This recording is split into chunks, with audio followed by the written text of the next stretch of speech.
मलेशियाई airlines के विमान MH370 को लापता हुए आज 11 दिन हो गए हैं, लेकिन अब तक उसका कोई सुराग नहीं लग पाया है।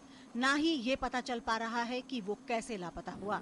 मलेशियाई सरकार का कहना है कि थोड़े ही समय में विमान के संचार प्रणाली से लापता होने का तलाशी अभियान पर कोई असर नहीं पड़ने वाला है। सरकार अपने उस पुराने बयान पर भी कायम है कि जिसमें उसने कहा था कि पहले जहाज के संचार तंत्र को बंद कर दिया गया, फिर कुछ घंटे तक हवा में उड़ता रहा और उसके बाद लापता हो गया। मलेशिया सरकार के मुताबिक विमान के संचार तंत्र को जानबूझकर बंद कर दिया गया। सरकार का कहना है कि विमान का रास्ता 1:07 से 1:37 के बीच बदला गया। Yesterday, Malaysian Airlines clarified that we cannot determine exactly what aircraft has been disabled, only that it occurred within a specific time range from 1:07 approximately when the aircraft reached the east coast of Peninsular Malaysia, and the last aircraft transmission occurred to 1:37, which was the next scheduled reporting time. This is indeed the case.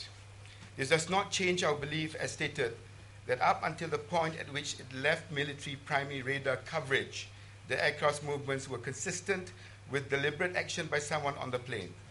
That remains the position of the investigating team. उधर मलेशियाई विमान के खोज का दायरा थोड़ा और बढ़ गया है। अब ये ऑस्ट्रेलिया के पूरे भूभाग तक फैल गया है। तलाशी का काम उत्तर में दक्षिण मध्य एशिया से लेकर पश्चिमी चीन तक फैला है। नवीनतम जानकारी के आधार पर तलाशी के कुछ नए इलाकों में कजाकिस्तान एवं तुर्कमेनिस्तान की सीमा से लेकर उत्तरी थाईलैंड तक फैले उत्तरी कॉरिडोर और दक्षिणी कॉरिडोर में इंडोनेशिया से दक्षिणी हिंद महासागर का क्षेत्र शामिल किया गया है। इस अभियान में 26 देशों के दर्जनों जहाज लगे हुए हैं। इस बीच चीन ने विमान के अपहरण के प्रयास में अपने किसी भी नागरिक का हाथ होने से इनकार किया है, लेकिन साथ ही उत्तरी कॉरिडोर केंद्रीय एशिया की ओर विमान के जाने की खबर मिलने के बाद वो अपने सरजमीन पर खोज का काम शुरू कर दिया है। उधर गुस्साए कुछ चीनी परिवारों ने भूख हड़ताल पर जाने की धमकी दी है। उन्होंने कहा है कि वे भूख हड़ताल पर तब तक रहेंगे जब तक उन्हें सच्चाई से रूबरू नहीं कराया जाता।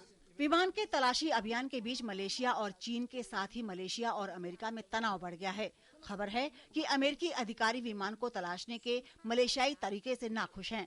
नाराजगी इस बात की भी है कि मलेशिया सरकार ने FBI को अब तक टीम भेजने का न्योता नहीं दिया है। हालांकि मलेशिया ने इन आरोपों को खारिज करते हुए कहा है कि वो FBI के साथ सहयोग कर रही है। 11 दिनों के बाद भी विमान को खोजने का काम जारी है, लेकिन सफलता कब मिलेगी ये किसी को नहीं पता।